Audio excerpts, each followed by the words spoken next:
Kentucky. I'm Philip Derber, Senior Pastor of Faith Victory Church right here in the capital city of Frankfort, Kentucky. And I got some information that I believe is vital for our cities, our families, our schools, our state. And I want to share that with you because I'm watching our freedoms deteriorate. As a pastor in a capital city, I've been in this city long enough to see several different governors come through, several different mayors, sheriffs, so on and so forth. And I've seen how things swing back and forth and so on and so forth. But I've never seen what I have witnessed in the past almost 4 years. And at the time of this recording, we got less than a month before the election for the governor will be decided.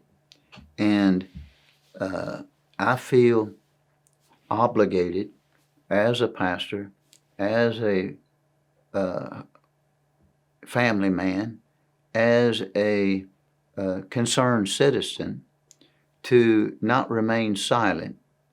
And I want to talk to the patriots, talk to those that are just, you know the difference between good and evil. You want the best for your family. You want to have your freedom and liberty and justice for all. And I've done some research that I hope this information will help you as a registered voter, whether you're registered Republican or Democrat or Independent, whatever, make a very moral decision when you go into that voter's booth. And, as a pastor, I've had people bring to my attention, we're not supposed to have political views from the pulpit. Well, one, I'm not in my pulpit, but two, that's not correct anyways.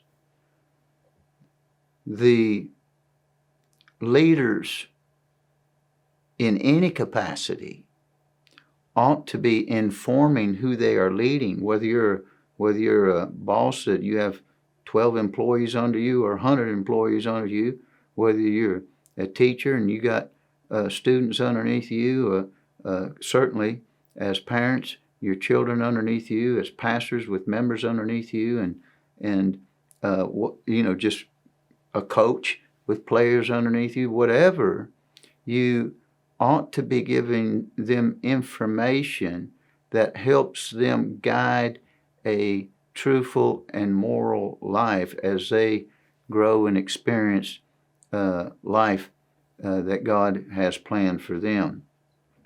And, this whole business about separation of church and state, there's been a lot of liberal voices that have come against ministers of God, saying that we are not to be doing that. And it's gotten so prevalent that even members within the church would say that.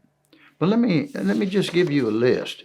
And I got a lot of information to give you. So this information that is coming to you, we got less than a month to share this. And listen, you can take this video and share it with whoever, or you can just make notes yourself and share it in the way you share it, or however. But we can't stay silent and just let what has happened over the past nearly 4 years continue. Now, if you know anything about the Word of God, Joseph in the book of Genesis got involved in the government of Egypt. Moses got involved in the government of Pharaoh. Nehemiah got involved in the government of Artaxerxes. Esther involved in the government of Ahasuerus. Elijah involved in the government of Ahab. Daniel involved in the government of Nebuchadnezzar. John involved in, both John and Jesus involved in the government of Herod. Paul involved in the government of Caesar. And if we go on, excuse me, Dr. Martin Luther King got involved in America's government. Billy Graham, for that matter, got involved in the government. And so this whole business about separation of church and state came from a letter that Thomas Jefferson responded to the Baptists, because when the government was first formed, now, Thomas Jefferson was the third president, I believe, and by then our very young government was facing all different kinds of questions, and they would be answered by the Constitution. And the Baptists were concerned with how the freedom that they had. Matter of fact, let me read you what they wrote to Thomas Jefferson, President Jefferson. They were worried about the freedom to practice their faith, writing to Jefferson that what religious privileges we enjoy, in other words, what they were enjoying right there at the moment, we enjoy them as favors granted. In other words, the freedom they had with their religious practices was like favor being granted from the government and not inalienable rights. In other words, their ability to gather and worship, it was being looked at as that's a favor from the government, instead of what the Constitution said about it was their inalienable rights. And that is when Thomas Jefferson wrote back to the Baptists that religious liberty, free from state tampering, would be a key part of the American vision. Did you catch that? Free from state tampering would be a key part of the American vision. The Constitution, he wrote, would restore to man all his natural rights. In the same letter, Jefferson explained the intent of the Establishment Clause and Free Exercise Clause of the First Amendment of the Constitution, which reads like this: Congress shall make no law respecting an establishment of religion or prohibiting the free exercise thereof. See, now this whole thing with the Establishment Clause and the Free Exercise Clause have been trying to be perverted by liberal voices. But it was inserted in there, and Thomas Jefferson referenced it by saying Congress shall make no law respecting an establishment of religion or prohibiting the free exercise thereof. This, he said, listen now, this is what Thomas Jefferson said, built a wall of separation of church and state. So it was not that people in the church could not be involved in the political arena. It was vice versa. And look what it says here. He goes on to say, or be expounded, Jefferson was not suggesting that religious people or religious motivations should be exiled from public debate. He wasn't saying that when he talked about a wall of separation of church and state. Because if that was the case, then he wouldn't even receive the letter from the Baptists, because that would have been the Baptists getting involved in the government.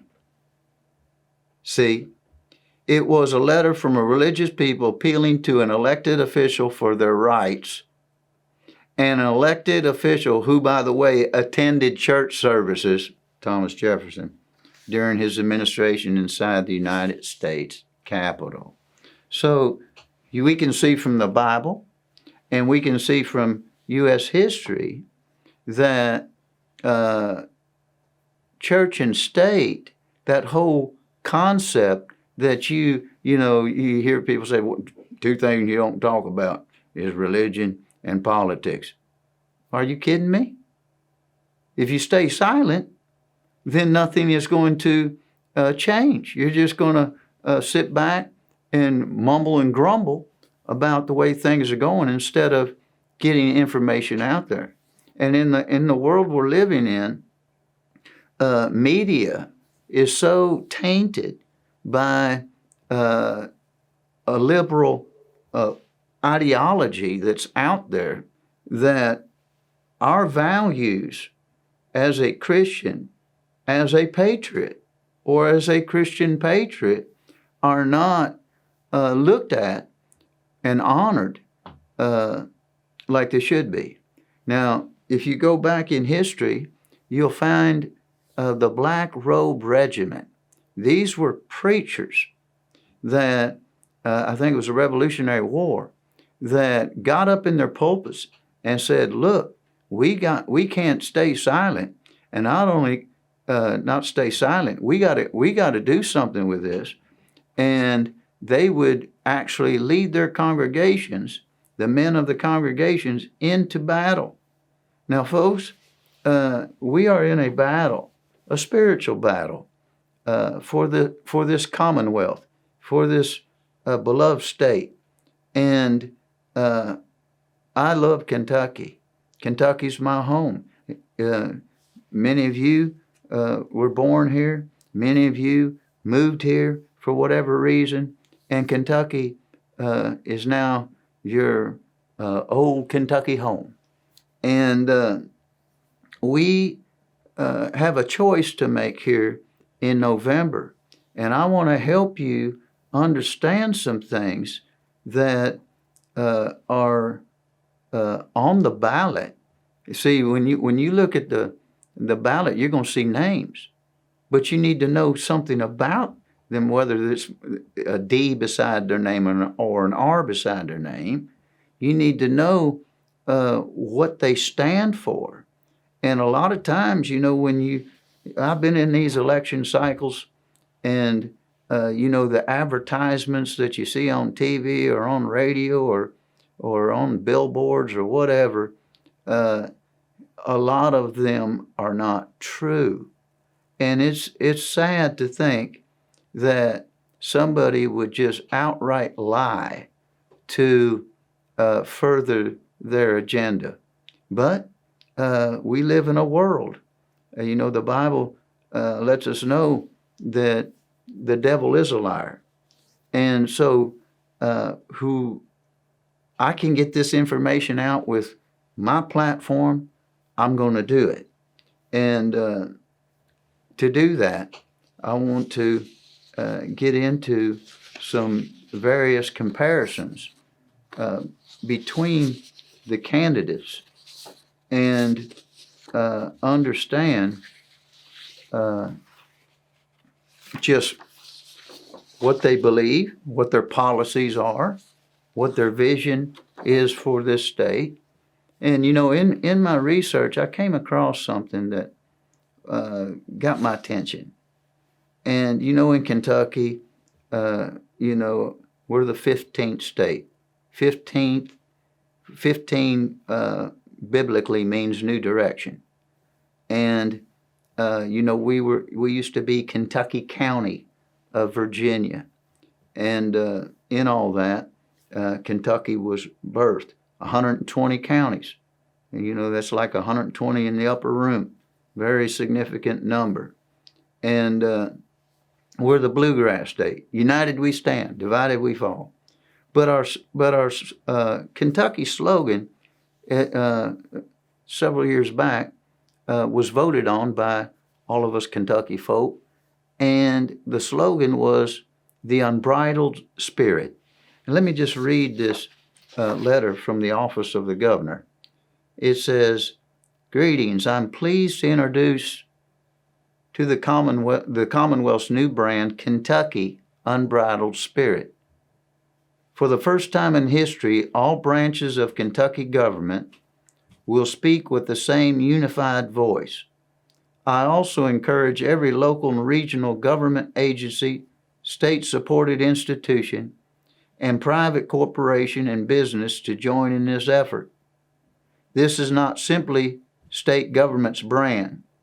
This is a Kentucky's brand. It was created as a result of an unprecedented research effort and was selected by Kentuckians themselves via a statewide vote. We voted this in to be our slogan, Unbridled Spirit. The brand is more than just a logo and slogan. It's a new way of thinking about Kentucky. A newspaper editorial put it very well when it said, "It has caused Kentuckians to look deep within their inherent nature and their statehood and identify its strengths. It's possible it may have caused Kentuckians to shift their conception of the state from the negative stereotypes to what is positive about the state. While we all may develop a deeper sense of pride in the identity of our state, the fact remains the state is what we make it." Every group, every location, every event, every person is a part of Kentucky's unbridled spirit. We all share a sense of pride in our home. Using this brand on all of our materials will remind us of the good things Kentucky has to offer, and it will communicate our passion for Kentucky to the rest of the world. Thank you for your service to this great Commonwealth. Let's show the world Kentucky's unbridled spirit. Sincerely, Ernie Fletcher, Governor. So, when Ernie Fletcher, who I had the privilege of meeting, signed that into law, if you will, that is our Kentucky slogan, Unbridled Spirit. We're in horse country. Kentucky is known for horses. And if you've ever gone by a field in Kentucky, you don't have to drive far to do that. You'll see a horse with no bridle galloping through the field. It's a beautiful sight, see? And when a horse is unbridled, then it has nothing holding back its freedom and liberty and choices of which direction to go in. For the past 3 years, I haven't felt unbridled. And I think many of you haven't felt unbridled as well because of the current governorship that we've been under. And, you know, I don't want to be critical. I just want to be straight up informative about the comparisons we have between Attorney General Daniel Cameron and the current occupant of the governor's mansion, Andy Beshear. Because I want Kentucky to flourish. And let's just look at some things here that I found in this publication from the Family Foundation. It's called The Kentucky Citizen. And I tell you, if you're not on their mailing list and you're a pro-lifer, you ought to get involved with them and get that. I think it comes out quarterly or whatever. It is very informative. And they document. It's not opinionated. They document everything in which they inform the reader. So let's look at these 12 things here that I've discovered that I feel are very defining in who to vote for. Now, number one, and these are all documented, and you would think these are no-brainers, but the number one, boys competing in girls' sports. Boys competing in girls' sports. Daniel Cameron opposes that naturally. You have I'm not saying girls are less people than guys. I'm not saying that, but there are certain things that guys are geared for that the girls are not. Doesn't mean they can't compete in the same kind of sport. It's just not fair. And Daniel Cameron opposes that. But Andy Bashir, he supports that. See? Now that right there, I'm thinking, what kind of person thinks like this? Number 2, boys using girls' bathrooms. Now, if you have a daughter that goes to school and she has to be in fear that some guy is going to come in her bathroom, as a father, I'd be highly concerned. See? And Daniel Cameron opposes that. I oppose that. But Andy Bashir supports that. Now, yeah, they'll try to spin it and say they don't. It's all documented. It's all documented, and we'll get into that later. Number 3, parental rights in public schools.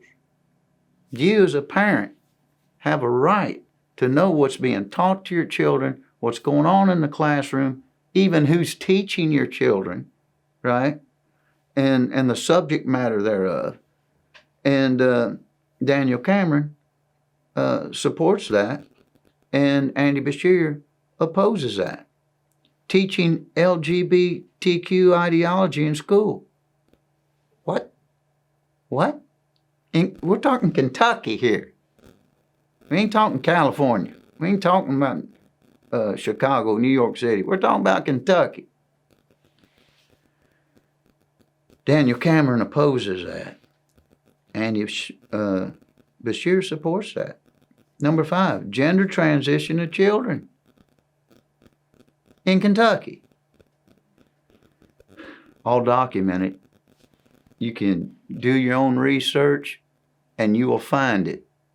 It is not some preacher that's got an axe to grind against Andy Bashir. This is what we're voting on. Gender transition of children. Daniel Cameron opposes it. Andy Bashir supports it. Educational freedom, school choice. You have a choice where to send your kids to school. Daniel Cameron supports that. Andy Bashir opposes that. Pro-life protection for unborn children. Pro-life protections for unborn children. This is when you start getting really deep into good versus evil. Daniel Cameron supports pro-life. But Andy Bashir opposes it. Taxpayer funding of abortion. Do you want your tax dollars going to support abortion? Not me. Daniel Cameron opposes that. Andy Bashir supports that. Elimination of state income tax. Wouldn't that be nice? Wouldn't that be nice? There's states that don't have income tax and it's working just fine for them. And you know, the legislature over there is ready to move on it. Elimination of state income tax. Daniel Cameron supports that. Andy Bashir opposes it. The red flag gun control law. See, that's just a way of chopping at our Second Amendment right to bear arms. And the red flag gun control law is, well, you know, they want to just say background checks and all that. It's just a way of chopping away. First it'll be that, then it'll be something else, and before you know it, they'll be trying to confiscate your guns. Red flag gun control law, Daniel Cameron opposes it, Andy Bashir supports it. Voter ID required to vote. Now, come on, folks, we're in Kentucky. Voter ID required to vote. Why wouldn't you want that? Why, as Andy Beshear, would he oppose that? Unless, of course, you got some votes that people aren't registered to vote, voting for you. Voter ID required to vote. Daniel Cameron supports that. Andy Beshear opposes it. And the 12th one, government closing of churches. Oh, my. Daniel Cameron opposed that big time. And we've already witnessed and experienced Andy Beshear supporting that. Now, those are 12 things that are very clear about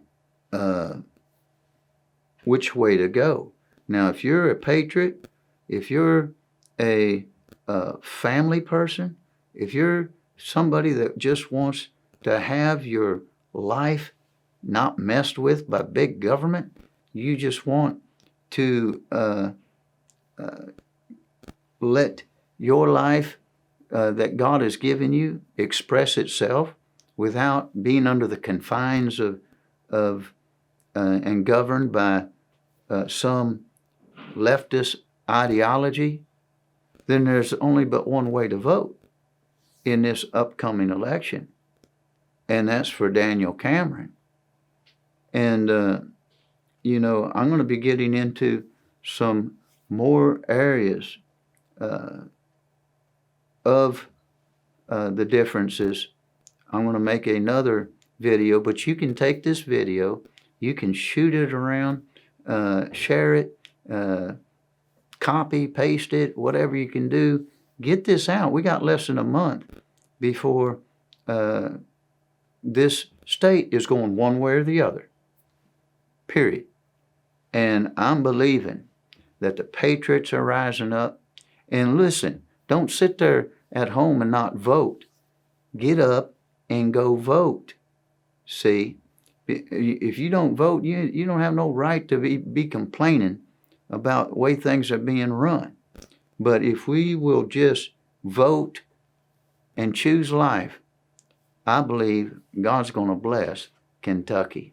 So I'm going to make another program, and we'll talk more about this, but I just want to share this, and I want to get the bridle back off of us so that we can run in this unbridled spirit.